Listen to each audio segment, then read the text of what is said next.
My name is Carrie Muntz, and I'm the Director of Engineering for the Platform Infrastructure teams at HubSpot.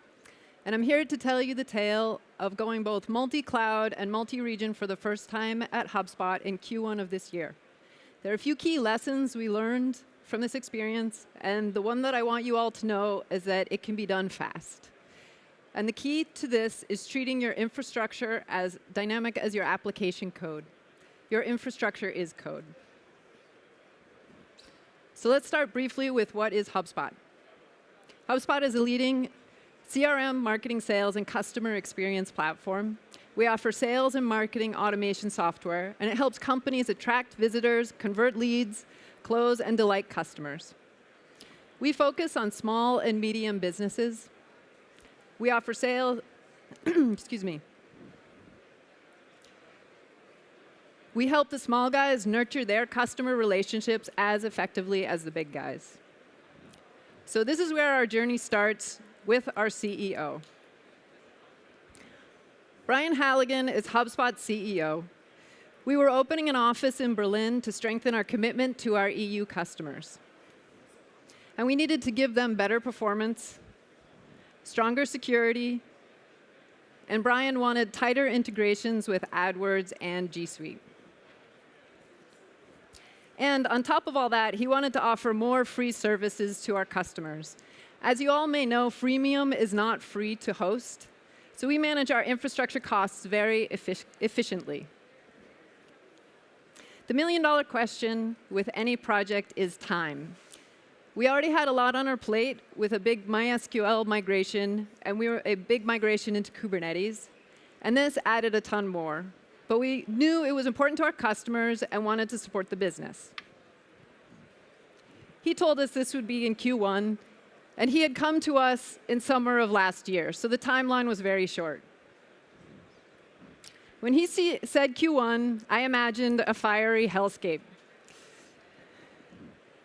What I wanted to say was go F yourself, but what I actually said was we got this. So I went to our infrastructure teams. I told them that we were on the hook to support our EU customers. They came up with a few options. They said we could consider expanding with AWS, we could consider spinning up our own data center, or we could consider a new cloud provider. So in the end, we went with Google Cloud. So the rest of this tale is to show you why that was not scary with our foundation of tooling, how we tested our biggest fears fast, and how we uncovered 11 years of unknown dependencies lurking in our infrastructure to successfully ship a new EU data center in Q1. So HubSpot's best-kept secret is our amazing platform infrastructure teams. These 14 teams have the mission to make our 60 other product teams as effective and efficient as possible, basically to give them superpowers, to improve the reliability and efficiency of our platform, and to keep the free in freemium. The foundation of all of this is that everything at HubSpot is code. Have you all ever heard the expression of pets versus cattle referring to your servers? So pets are the ones that you baby. You take care of them because they are mission critical and they are irreplaceable. So they can destroy your business if they die. Cattle are all identical. You can shoot one in the head, and another one will take its place. At HubSpot, we only have cattle, no pets. So our platform supports tooling for our marketing, sales, and services customers. This runs on top of a giant automation and analytics platform that is processing a ton of data. Data based on analytics, ads, contacts, email, chat, all sorts of things, processing data from all sorts of sources on behalf of our customers. So how do we manage all of that big data? There are many different types of workflows that are needed to make it all work seamlessly together. We have focused largely on open source because years ago, the cloud was not so mature, and we needed the control to be able to dig in and tune our data services as we needed. We wanted to be able to touch the code. It was also because of the need to be able to control costs to keep freemium free. We actually have hundreds of thousands of free customers, so we run our infrastructure with costs in mind. And over the years, we wrote a lot of automation software to keep our data infrastructure running smoothly. Since scale can mean many things to different companies here, I want to give you some quick numbers to get a sense of what it meant when we said we were going multi-cloud and multi-region. So HBase is the heart of HubSpot data. Our HBase clusters are processing up to 90 million requests per second. That's and processing nearly half a petabyte a day. Kafka is HubSpot's bloodstream. With Kafka, we are handling around 1 million requests per second. Elasticsearch is our nerve system, supporting nearly 500 million documents. The bane of my existence is MySQL. We actually have more than 500 MySQL clusters, and at HubSpot, they grow like mushrooms. I think our engineers can't tell the difference between a database and a table. So that totals more than 1,300 individual VMs, and we have historically had one person managing all of them. He knew them all personally. Essentially, he had 500 pets, and there were far too many manual operations to tend to them all. So early last year, we decided to change all of that, which was lucky considering the decision that the move we were going to need to the EU data center later in the year.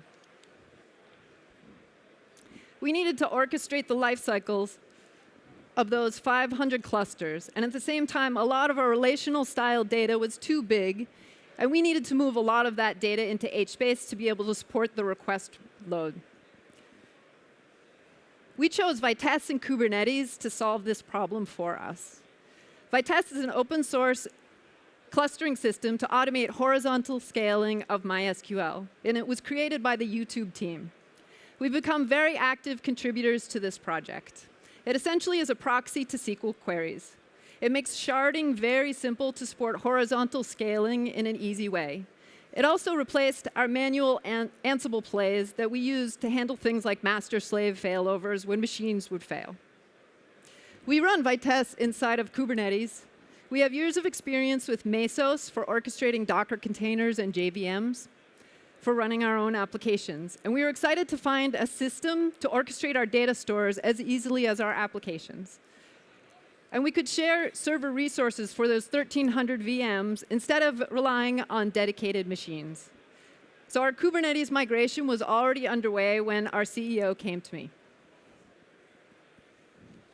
So why did we consider Google?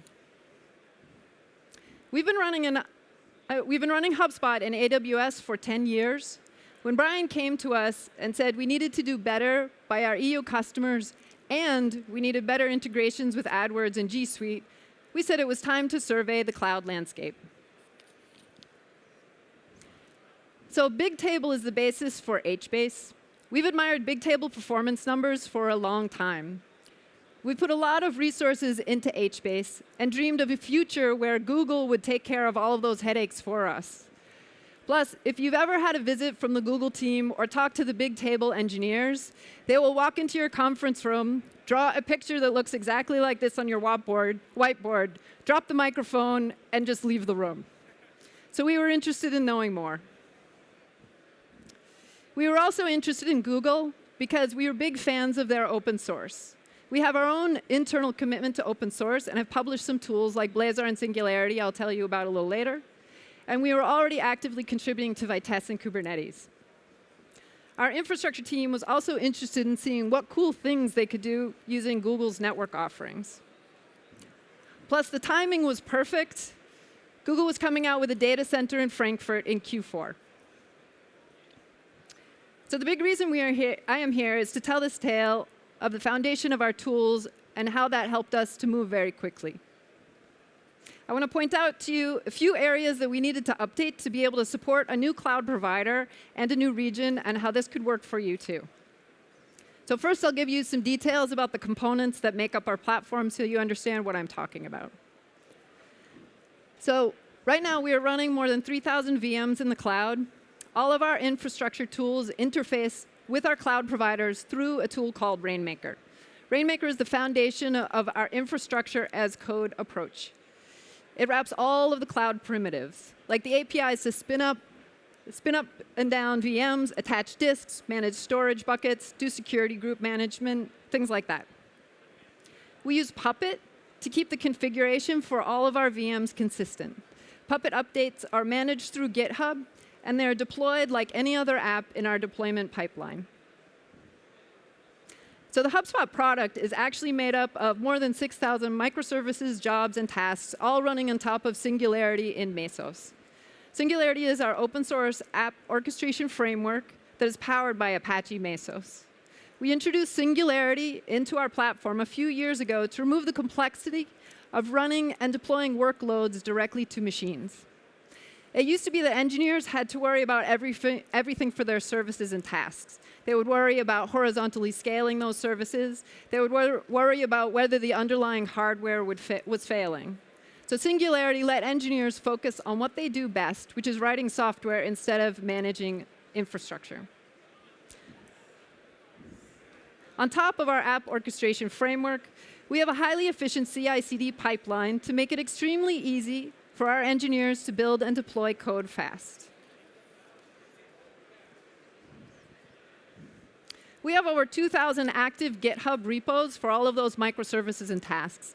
We have actually archived over 6,000 other repos over the years, which is because we are constantly experimenting and improving how HubSpot runs. So we wrote Blazar, our build orchestration tool. We used to run all of our builds on Jenkins, but because of the explosive growth of our repos and branches, it became too complex to manage. The UI basically turned into a hellscape for our engineers. We addressed those pains by building Blazar around GitHub webhooks. It automatically detects new repos and requires no extra configuration to know exactly what to build. Blazar runs inside of Singularity itself. So last year, Blazar did more than 2.5 million builds, and this year we are on track to run more than 4 million builds. We also wrote our own deploy tool called Orion. Orion makes it simple for our engineers to deploy workloads into Singularity more than 10,000 times a week. Last year, we in fact deployed over 900,000 times to both QA and prod, and we put a heavy investment into the user experience for Orion because this tool is so critical for our engineers to get their work done. It supports health checks, acceptance tests, for example. We also acknowledge that engineers do not write perfect code, so we prioritize mean time to repair, making it simple to roll back changes as well. So now back to our story on how we expanded to the EU with Google. So to start a project like this is an important question in any engineering leader's toolbox is, how can we keep it simple? Since HubSpot is made up of thousands of microservices and jobs, making a fully sharded version of HubSpot in such a short amount of time would be reckless. And we were not reckless. We were confident, but not reckless. So we started by narrowing the focus. We asked ourselves, what was the most important thing for reliability and performance for our customers in the EU? We already have approximately 70,000 websites fronted by Cloudflare across the globe for fast performance.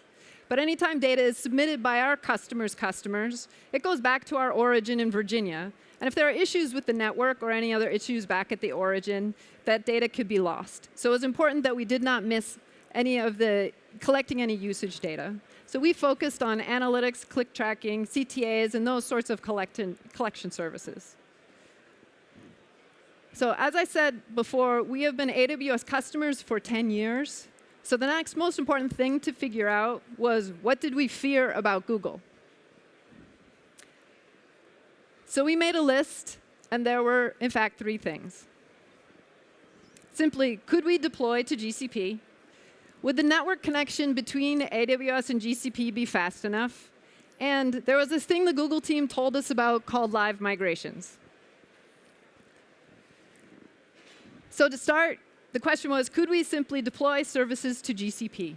We wanted to make sure our engineers didn't need to care about the details of running on Google and also about running in another region. I mentioned Rainmaker earlier as our VM management tool. Back in 2012, VM management was really hard to do, so we had created Rainmaker to abstract away AWS console and primitives and create one simple way to spin up servers correctly. So the thing that we created 6 years ago to work better with AWS became a key factor in making it easy to work with Google too. So what we did was we looked at the API calls we needed to make Google so we could start stop machines, set up disk, configuring networking. And this was just a matter of refactoring our code to create a second adapter.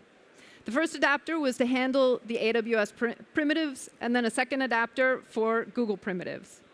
The Rainmaker APIs all stayed exactly the same, so all of our automated tooling stayed the same.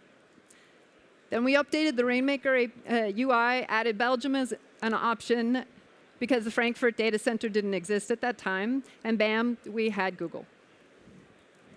Our second fear was the network connection between AWS and Google, since our data was now going to be crossing the Atlantic. So we used the standard cloud provider VPNs to connect the two networks together across the ocean, and it was giving us approximately 1 gigabit per second and taking time to ramp up to that speed. To support Hbase replication and our Kafka streams, we wanted to make sure we could get 10 gigabits per second throughput across the ocean. And we wanted to treat our European data center just like any other availability zone within Amazon. So the way that our team did that was actually rather clever. They noticed that they would get a 6 milliseconds of latency between our data center in Virginia and Google's data center in Virginia. So we set up Strong Swan, which is an open source VPN tunnel, to connect the Virginia data centers. Once the traffic was inside Google, it crossed the Atlantic on Google's fast internal network, instead of over the open internet. And we were able to get the performance that we needed. The final thing that we feared were live migrations, and we really feared them. Live migrations are actually very clever. When Google needs to replace hardware or update their hypervisor, they move your VM from one piece of hardware to another behind the scene. When we first heard about this, we thought it was really cool, but then we were afraid of what it was going to do to Hbase. So with Hbase, we keep a strict 6 millisecond response time. And this is important because the HubSpot UI touches many different services, and those services touch many other services. So any delay in any request can cause a cascading effect, resulting in a slow UI for our users.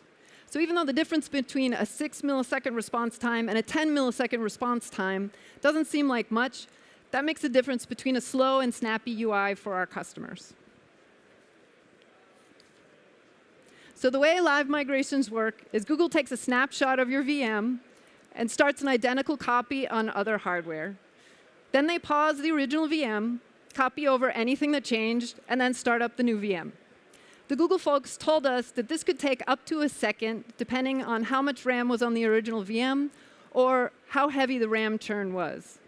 Hbase is very write intensive, meaning the pause time could end up being very long. And that could be catastrophic to the response time. So to solve this, we spun up an Hbase cluster in Google.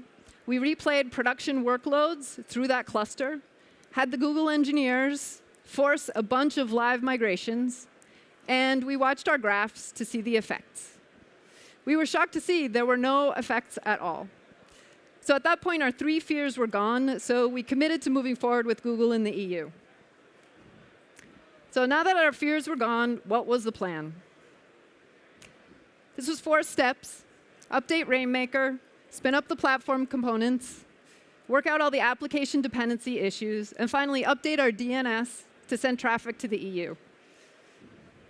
So it took us 5 days to update. It took us 5 days to set up our infrastructure to deploy to Frankfurt. We had to move from Belgium to Frankfurt. This involved setting up DNS services as well as Puppet. Rainmaker was also really easy to set up because we already had the adapter for Google, so it was simply pointing to a new region. Next was the bulk of the work, where we considered HubSpot really multi-cloud and multi-region.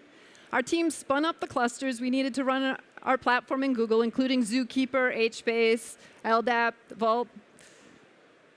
We had originally hacked a deploy option to Belgium early on to get a proof of concept for Orion to deploy to Google in the EU. So we rewrote it the right way and deployed analytics as our first test service.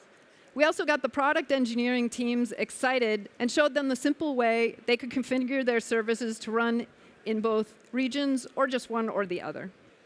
So they started deploying at that time too. This took us 30 days to get right. The product teams started untangling their application services at that time. They figured out what they needed to run to support our data collection services in the EU independently without reaching back to the US. We had quite a few to work through at that time and plenty of skeletons in the closet. Apart from spinning up clusters and deploying services, there was actually an even bigger hurdle. And this was the human element of the project. We have more than 60 small autonomous engineering teams. They are in Dublin, Boston, as well as remote teams. With so many microservices, we need to figure out the dependencies and uncover all of those skeletons as fast as possible. So this was the key question. How do you get everyone to find all of the skeletons? So the way we did this was with a month and a half of weekly chaos testing. We decided this was the best way to get everyone on the same page, to figure out what we didn't know about, and to move fast together. So we got an engineer from each product team who owned a collection service along with the platform engineers. We bought them all lunch.